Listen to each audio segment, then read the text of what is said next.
Assalamualaikum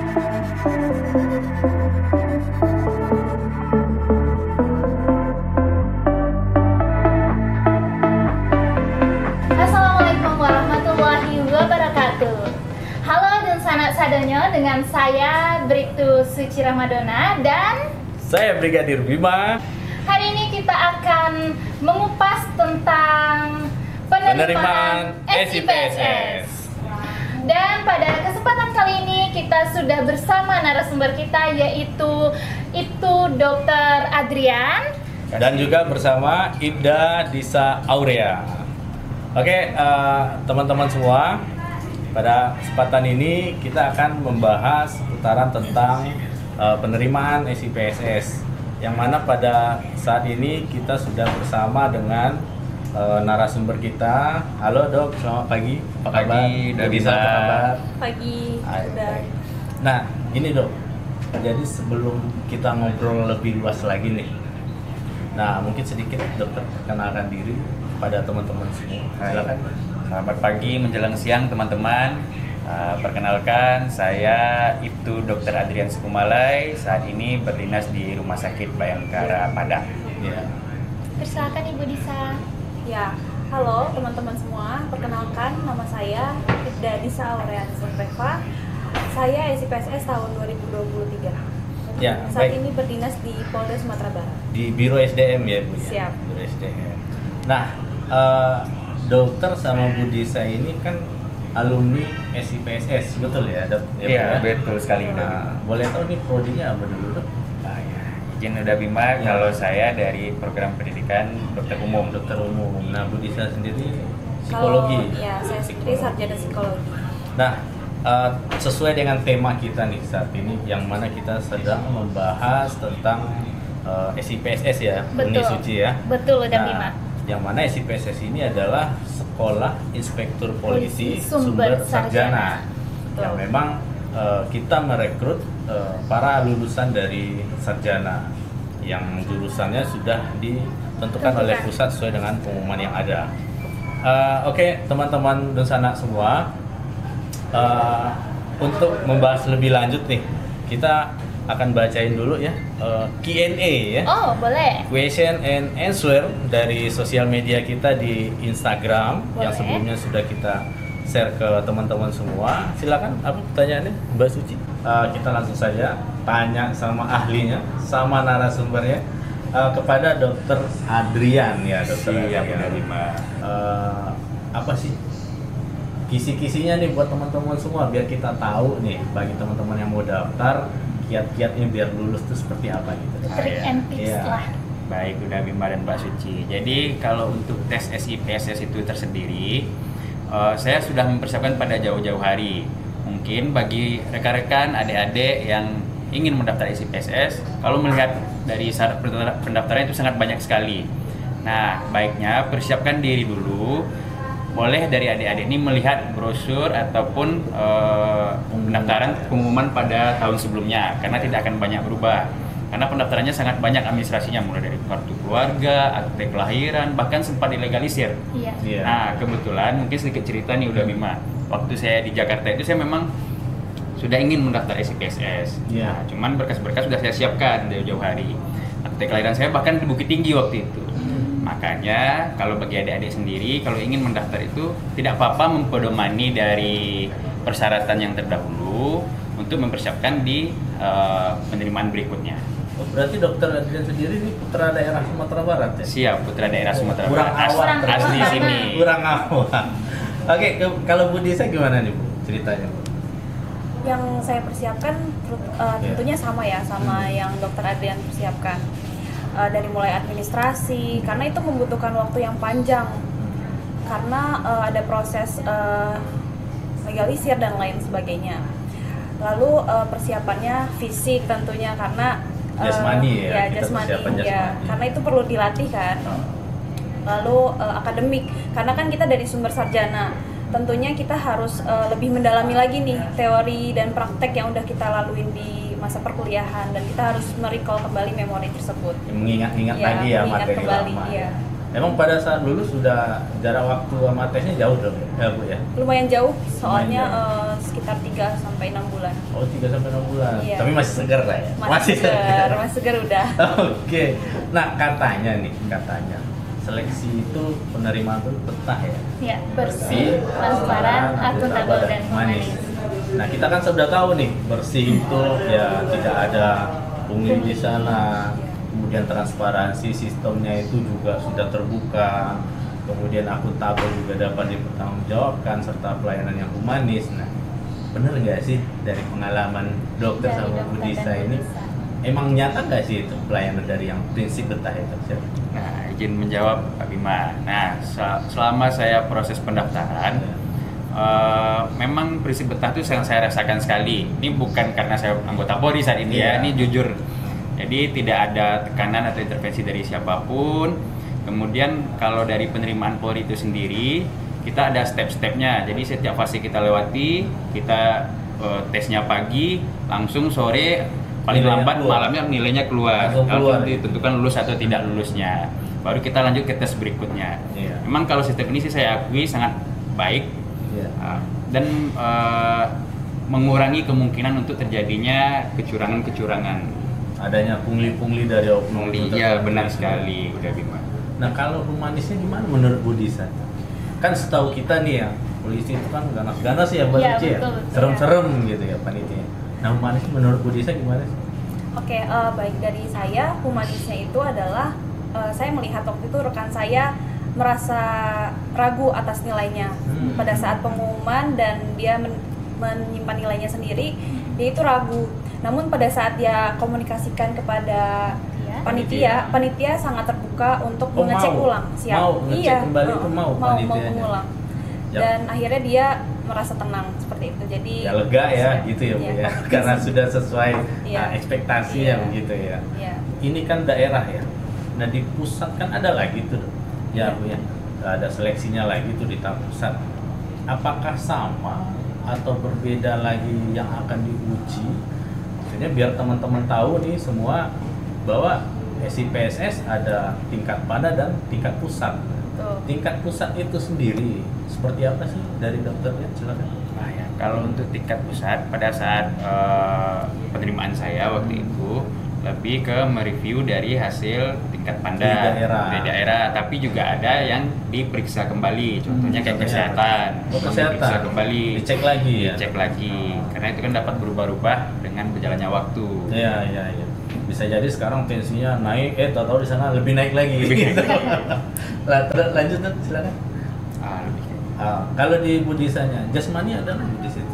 Pada saat tahun penerimaan saya, jasmani itu tidak diteskan kembali. Namun di Polda setempat kan tidak diteskan bagian akademiknya ya, dari sumber sarjana.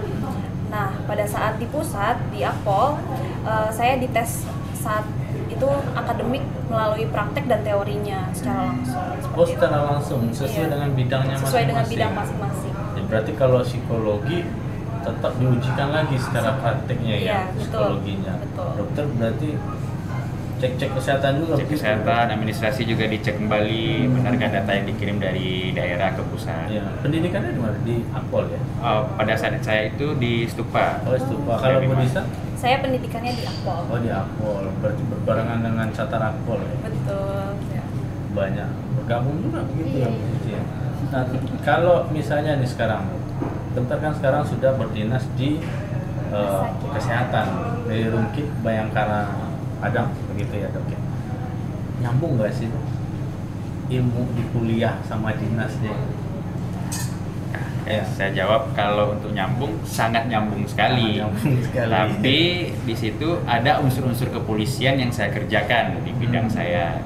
Contohnya Kebetulan saya di sini di bagian pelayanan kedokteran kepolisian, hubungan dengan visum, Visum, mayat, ya. hidup, narkoba. Memang juga diajarkan saat kuliah. Ya.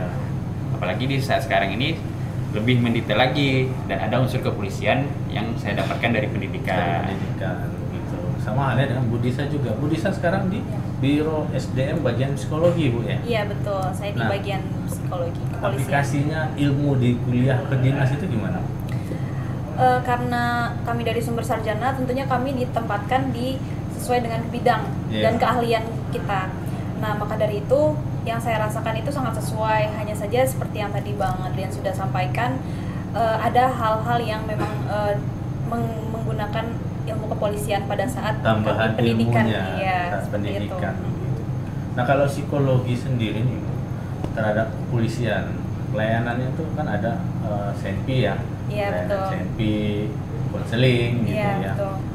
Dari pengalaman selama Bu Disa dinas nih, udah kemana aja Bu konselingnya begitu? Tentunya pengalamannya adalah pada saat di Polda konseling personil, Iya. lalu mengetes senjata api untuk yang memperpanjang, lalu saya melakukan juga support besi untuk personil, trauma healing pada saat kegiatan-kegiatan yang membuat trauma pada saat kemarin misalnya contoh Gunung Merapi ya Gunung seperti Merapi, itu. ya. Iya, seperti itu. Oh Lalu itu Bu Disa juga turun ke lapangan? iya, harus turun ke lapangan karena kan kami harus mensupport ya Iya. masyarakat seperti itu. Lalu ada kegiatan psikoedukasi, kami datang ke sekolah-sekolah untuk mengedukasi agar tidak terjadinya tawuran pelajar seperti itu. Kami juga mensupport hal-hal tersebut. Berarti ilmu psikologinya itu memang diterapkan betul ya? semua ya, Bu. Berarti. Iya, betul. Oke, mungkin kita ulas sedikit dari pertanyaan teman-teman dari Q&A yang udah kita share kemarin. Itu salah satunya adalah mana ini Mbak Suci? Oh ini ya. Oke, ini saya mungkin ngambil pertanyaan yang lebih menjurus saja ya Dok ya Bu ya. Baik, udah. Apa saja tahapan seleksi SIPSS? Ya mungkin SIPSS seperti yang sudah disampaikan dari Dr. Adrian dan Bu Disa itu ada di tingkat Panda dan tingkat pusat dan terdiri dari pemeriksaan administrasi awal, ada kesehatan juga ya Dok ya, ada psikologi, ada tes akademik sesuai dengan kompetensi program studi masing-masing, kemudian ada jasmani juga, Iya, maksudnya betul. jasmani, PMK dan juga administrasi akhir. Nah tentunya juga untuk SIPSS ini agak unik loh Mbak Suci. Uniknya gimana itu? Nah, Pak beda Bima? halnya dengan yang reguler seperti Bintara Umum. Mm-mm. Perankingan itu sesuai dengan prodi masing-masing Betul. se-Indonesia. Betul ya Dok Ibu Disa ya? Betul. Oh berarti tesnya di sini nilai dikirim ke pusat nanti di ranking Di-ranking. se-Indonesia. Betul. Berarti saya ingat se-Indonesia Raya berarti Ibu ya? Se-Indonesia Raya. Ini selanjutnya Q&A dari Ashiramadan 12. Ini pertanyaannya umum nih kayaknya. Tinggi badan minimal untuk daftar SIPSS berapa, Min? Ya. Nah, ini mumpung ada Dokter, Adrian. iya, betul. Kita tanya, gimana Dok? Untuk tingginya berapa kira-kira Dok? SIPSS? Nah, tingginya kalau untuk Polri itu sendiri kan instansi yang dinamis ya, jadi setiap tahun bisa berubah. Saya pun sering mendengar dari masyarakat, tahun dulu segini diterima Dok, tahun sekarang kok enggak gitu. Nah, Iya. itu kan sering Tahun jadi dulu, masalah juga tuh pertanyaan. Berbeda-beda Kok bisa kayak ya, Dok, gitu? tiap Iya. tahunnya ya. Jadi perlu saya jelaskan, instansi Polri itu instansi yang dinamis ya. Jadi bisa untuk tinggi badan itu bisa berubah-ubah. Dan satu lagi hal yang saya tekankan, kalau kita punya keahlian yang sangat khusus atau jarang, mungkin tinggi badannya bisa dipertimbangkan untuk lebih rendah untuk kebutuhan Polri itu sendiri. Mungkin bisa jadi masukan kita ke Panpus begitu ya Dok ya. Kalau kita melihat nih persyaratan tahun 2023 itu di tinggi pria 158 dan wanita 155. Memang SIPSS ini berbeda dengan reguler seperti halnya Akpol, Bintara dan Tamtama. Kalau Akpol, Bintara dan Tamtama itu pria 165, wanitanya 160. Nah, ada lagi yang beda. Apa tuh? Rekpro. Oh, Rekpro. Nah, Rekpro itu Dok, itu tingginya cuma 162 Untuk pria. pria, Pria. khusus di wilayah PPKT begitu. Nah, untuk wanitanya sendiri di 157 begitu. Silakan. Ini ada pertanyaan menarik juga nih, Iya. Suci ya. Mumpung juga ada ahlinya di sini. Sepertinya saya ke Bu Disa ya. Nah, Apa itu, Bang? dari SCRND ya. Bu, untuk tes psikologi persiapannya apa aja Bu? Nah, mumpung nih ada ahlinya. Silakan Bu Disa, mungkin ada kisi-kisi nih trik and triknya kepada teman-teman semua biar gampang atau biar lulus begitu ya kan? Oke, untuk tes psikologi sendiri, hal-hal yang ditesnya adalah ada 3 aspek nih, udah ada kecermatan, ada kecerdasan, dan sikap kerja. Nah, sudah banyak sih buku-buku yang bisa menjadi acuan untuk latihan soal. Referensi ya. Siap. Jadi dapat dipelajari dari buku-buku tersebut agar terlatih dalam mengerjakannya seperti itu. Artinya dengan buku saja itu kita bisa ada bekal ya sedikit Iya, ya Bu ya. karena Dengan- latihan tadi itu sendiri. kan banyak tuh teman-teman yang lagi tes psikologi keluar-keluar panas kepalanya begitu ya kan. Betul. Mungkin karena kurang latihan ya kali ya teman-teman ya. Mungkin sebagai penutup kita dalam podcast kali ini kepada Dr. Adrian dan Bu Disa, nah apa nih pesan pada teman-teman semua serta motivasi nih biar kiat-kiat mungkin untuk lulus atau biar tambah serius dalam menghadapi tes. Silakan. Ya, terima kasih udah Bima untuk pertama pesan ya. Pesan bagi rekan-rekan, adik-adik ataupun orang tua di luar sana yang ingin anaknya masuk polisi. Yang pertama itu adalah harus tahu dulu nih, ini apakah penerimaan Akpol, SIPSS ataupun Bintara karena outputnya berbeda-beda. Nah, kemudian motivasinya untuk adik-adik rekan-rekan persiapkan diri sejauh-jauh mungkin. Maksudnya, misalkan adik-adik rekan-rekan di sini masih kelas 1 SMA, sudah bisa mempersiapkan diri. Nah, jangan sampai kita persiapannya mepet-mepet ya. Kenapa demikian? Karena untuk masuk polisi itu kan tesnya panjang ya. Maksudnya beberapa hari bahkan sampai 2 minggu, 3 minggu. Nah, itu memakan waktu. Bulan ya. Nah, memakan waktu, tenaga dan juga biaya. Jadi kalau persiapannya tidak baik, nanti ya rekan-rekan akan rugi di waktu, tenaga dan biaya itu sendiri. Nah, untuk Bu Disa sendiri mungkin pesan dan motivasi untuk teman-teman kita silakan. Saya mau cerita sedikit ya udah. Jadi pada saat itu tahun 2018 saya lulus SMA tuh sebenarnya saya udah mencoba tes Akpol. Tes Akpol iya. sebelumnya. Namun seperti yang tadi Dr. Adrian sebutkan bahwa persiapan itu sangat diperlukan teman-teman untuk menjadi polisi itu karena tesnya panjang dan seleksinya sangat ketat seperti itu. Jadi diperlukan persiapan yang matang seperti itu. Nah, pada saat tahun 2018 itu saya gagal mungkin karena kurangnya persiapan ya. Setelah itu saya mendaftarkan kuliah, lalu saya lulus di sarjana psikologi. Sampai akhirnya saat itu akhirnya ada informasi bahwa Polri membuka dari sumber sarjana.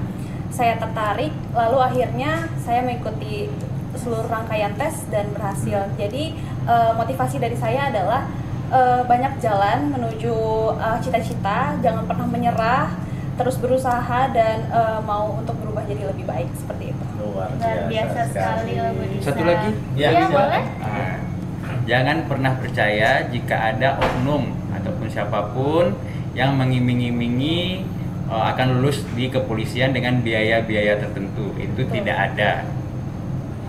Berarti betul. no calo ya dokter? Iya, No calo. iya. Anti KKN, anti calo gitu ya. Betul. Ya seperti yang ada tuh, saya pernah lihat tuh Dok, di rompinya panitia tuh ada tulisan-tulisannya kan. Jangan percaya calo. Calo, gitu, benar ya. sekali. Nah, calo itu panduto gitu. Oke, baik teman-teman semua, itu tadi hasil pembahasan kita dengan narasumber dengan Dr. Adrian dengan Bu Disa. Terima kasih banyak Dokter dan Bu Terima Disa kasih banyak. atas Terima kasih, waktu yang Dokter. Bu kesempatan Disa. diberikan. Untuk itu jangan lupa segera nanti daftarkan diri teman-teman semua untuk menjadi calon inspektur polisi sumber sarjana tahun anggaran 2024 yang insya Allah akan dibuka dalam waktu dekat ini. Segera persiapkan diri dari sekarang. Ingat, masuk polisi itu gratis. Jangan pernah percaya calo. Wassalamualaikum warahmatullahi wabarakatuh.